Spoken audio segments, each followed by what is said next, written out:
although information is collected differently, after it turns into an electrical signal, as mentioned before in one of the previous chapters, an action potential and action potential. Once it gets converted and inserted into the nerve, the cranial nerve, we're talking about the same kind of stuff here. We're all talking neuro here. This is all neuro. So the ear is not a passive organ. It is very much an active situation. Hearing is a very active protocol. So where do we have to start in this whole situation? We have to start about where and how does the brain receive sound information? And it's pretty simple.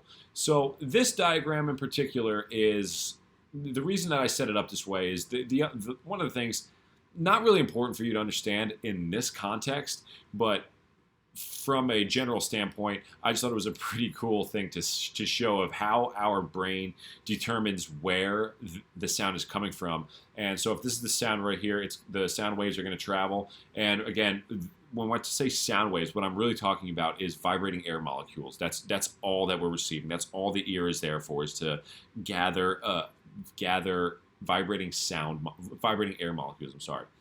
So when that sound occurs, they travel to the ear, and it is going to travel to this ear quicker. Is going to arrive here quicker than it is going to arrive here, and your brain can tell that, can sense that difference, and then that's how it's going to be able to tell what direction the sound came from. So again, not really super necessary for you to understand for this course, but it's just a cool tidbit of information for the auditory system.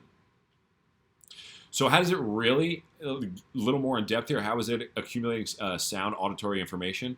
So that those vibrating air molecules, we'll call it sound for the sake of this presentation. Sound